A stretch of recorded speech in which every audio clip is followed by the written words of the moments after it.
Status perkara kematian Sutrimo, orang dekat ex-Jampitsus Kejagung Febri Adriansyah, resmi naik dari penyelidikan ke tahap penyidikan. Polisi juga mendalami dugaan pembunuhan berencana di kasus ini. Direktur Reserse Kriminal Umum Polda Metro Jaya Kombes Pol Iman Imanuddin menjelaskan keputusan itu diambil setelah penyidik melakukan serangkaian penyelidikan termasuk menindaklanjuti laporan dari Bareskrim Polri dan Polresta Banyumas. Iman juga membeberkan pihaknya mendalami soal dugaan pembunuhan dan atau pembunuhan berencana di balik kematian Sutrimo sebagaimana yang dilaporkan ke pihak kepolisian. Kepolisian juga dijadwalkan akan melakukan proses ekshumasi di Banyumas pada Rabu mendatang untuk mengungkap penyebab pasti kematian almarhum.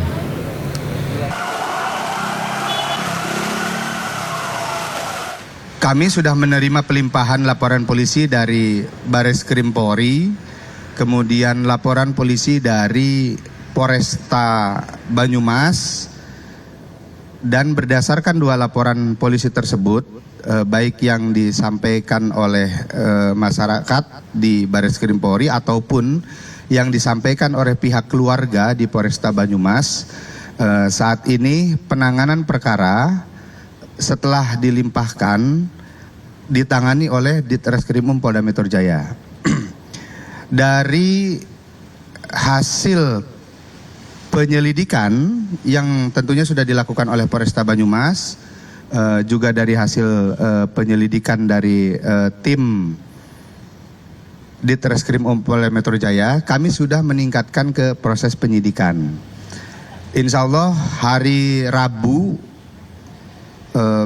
lusa kami akan melakukan ekshumasi di Banyumas. Mudah-mudahan nanti dari hasil ekshumasi kita bisa menemukan dan kita bisa menyimpulkan apa yang menjadi penyebab dari kematian yang bersangkutan. Pasal yang dipersangkakan sebagaimana laporan polisi yang kami terima itu adalah pasal pembunuhan ataupun pembunuhan berencana. Sementara itu Kapolresta Banyumas mengaku telah berkoordinasi dengan Polda Metro Jaya terkait penyelidikan kematian orang dekat Febri Adriansyah Sutrimo. Kapolresta Banyumas menyebut siap melakukan ekshumasi jika diperlukan Polda Metro Jaya. Maka kemarin kami telah berkoordinasi dengan penyidik Ditreskrimum Polda Metro Jaya, dan pagi ini laporan polisi dan berikut dengan penanganannya tersebut akan kami limpahkan. Terkait dengan ekshumasi itu menjadi kewenangan penyidik Polda Metro nantinya. Itu apakah penyidik Polda Metro nanti sesuai dengan pertimbangannya memerlukan ekshumasi, itu merupakan kebutuhan penyidikan.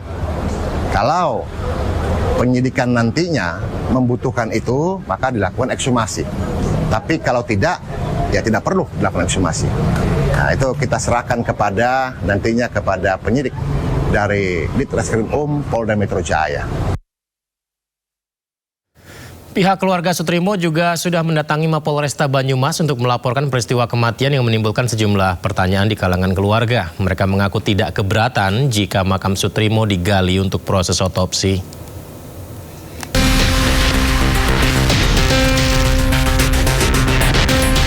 Pihak keluarga Sutrimo mendatangi Mapolresta Banyumas untuk melaporkan kematian janggal Sutrimo. Mereka meminta agar misteri kematian Sutrimo diungkap dan diusut tuntas secara transparan. Keluarga juga tidak keberatan jika makam Sutrimo digali untuk proses otopsi. Pihak keluarga juga mengaku barang berharga Sutrimo tidak diserahkan saat penyerahan jenazah ke pihak keluarga. Kalau emang dari negara dibutuhkan buat otopsi apa kepastian itu, mau tidak mau. Barang-barang pribadi sendiri yang diterima dari handphone itu ada nggak? Handphone? Nggak ada. Nggak terima handphone dari korban? Nggak ada ya? Terima apa aja Pak ya, pada saat itu Pak? Yang diberikan? KTP sama santunan sebesar 20 juta. Bagi keluarga yang terpenting saat ini adalah mendapatkan kepastian tentang apa yang sebenarnya terjadi, bagaimana rangkaian peristiwa kematian Sutrimo hingga penyebab kematiannya. Keluarga berharap tidak ada fakta yang terlewat dalam proses penyelidikan dan seluruh keterangan maupun bukti dapat diuji secara hukum. Dari Banyumas, Jawa Tengah, Saladin Ayubi, iNews melaporkan. Keluarga Sutrimo juga mempertanyakan surat penyebab kematian Sutrimo yang hingga kini tidak pernah mereka dapatkan sebagai surat keterangan resmi penyebab kematian Sutrimo. Keluarga korban mengaku hingga kini tidak menerima surat resmi terkait penyebab kematian Sutrimo. Mereka hanya diberi KTP Sutrimo dan uang santunan 20 juta rupiah saat jenazah tiba di rumah duka di Desa Walahar, Kecamatan Wangon, Kabupaten Banyumas. Namun pemirsa, terkait dokumen penyebab kematian dan handphone almarhum, keluarga tidak pernah menerima dari pihak yang mengantar jenazah Sutrimo. Pihak keluarga Sutrimo baru menyadari jika tidak adanya dokumen itu saat jasad dibawa ke rumah duka. Mereka hanya dikabari jika Sutrimo meninggal karena sakit.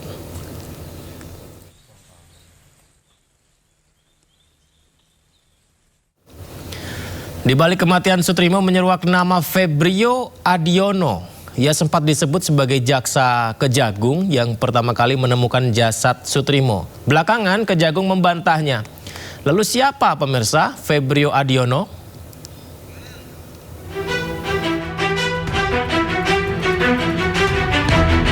Dua pekan berlalu, kematian Sutrimo masih menjadi misteri. Sejumlah nama kemudian muncul dari ex-Jampitsus Febri Adriansyah dan Febrio Adiono. Bukan tanpa sebab nama Febrio Adiono menyeruak. Ia disebut orang yang mengantar Sutrimo ke Rumah Sakit Muhammadiyah Taman Puring.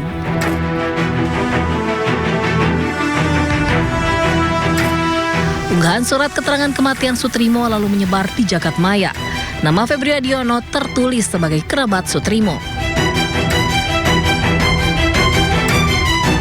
Warganet pun kasak kusuk mencari sosok Febrio Adiono. Ia bahkan diduga seorang jaksa dan dekat dengan ex-Jampitsus Febri Adriansyah. Belakangan terkuak ternyata Febrio Adiono bukanlah seorang jaksa, namun Kapus Penkum. Kejagung Anang Supriyatna memastikan Febrio Adiono adalah staf administrasi di Kejaksaan Agung. Saya tidak mengenal terhadap yang istilahnya Karungga, saya tidak kenal sama sekali dan bukan warga kejaksaan. Jadi saya tidak berhak mengomentari itu. Tapi yang namanya saudara Febrio yang kami tahu memang dia pegawai kejaksaan, tapi bukan jaksa, pegawai kejaksaan. Sutrimo sebelumnya ditemukan meninggal dunia di depan klinik Muardan, Kebayoran Baru, Jakarta Selatan. Pria 44 tahun itu belakangan disebut sebagai kepala rumah tangga ex-Jampitsus Febri Ardiansyah. Kematian Sutrimo dinilai janggal. Selain dari mulutnya mengeluarkan busa, peristiwa kematiannya pun berdekatan dengan kasus yang tengah menjerat Febri Ardiansyah. Polisi telah memeriksa 5 orang saksi dan akan membongkar makam Sutrimo di Banyumas, Jawa Tengah untuk melakukan ekshumasi. Tim Liputan iNews melaporkan. Keinformasi lainnya, Polda Metro Jaya memastikan temuan 995 benda menyerupai senjata di sebuah sekolah swasta di Jakarta Selatan bukan senjata api. Polisi saat ini fokus menyelidiki dokumen dan legalitas kepemilikan dari ratusan benda itu.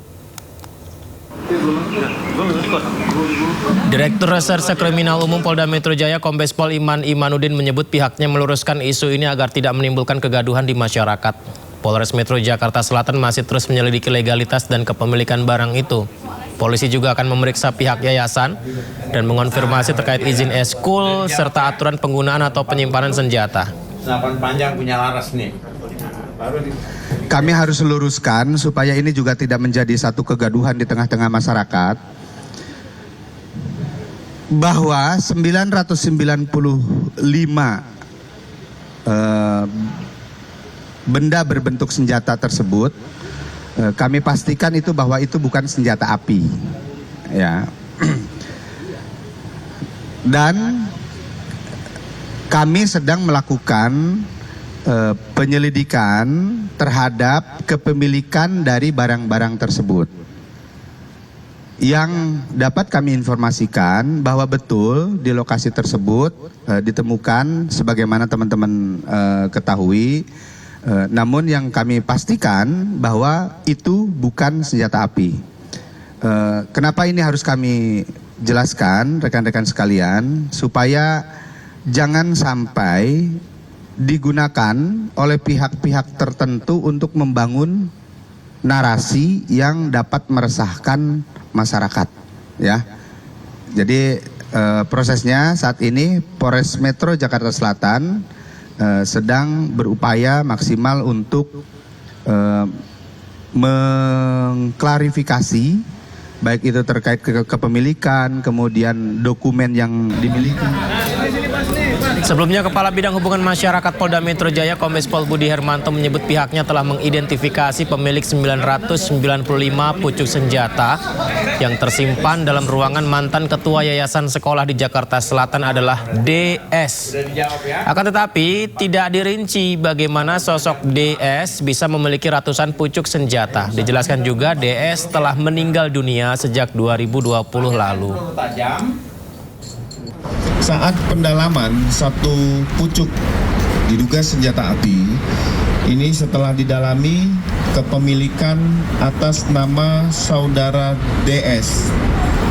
Dari hasil pendalaman, Direktorat Intelkam Subdit Wasenda menemukan bahwa saudara DS sudah meninggal dunia. Temuan ratusan senjata api dan airsoft gun di sebuah sekolah swasta di Kebayoran Lama, Jakarta Selatan masih menyisakan tanda tanya. Pihak yayasan menyebut temuan senjata itu merupakan penyalahgunaan aset sekolah oleh pendiri yayasan yang lama.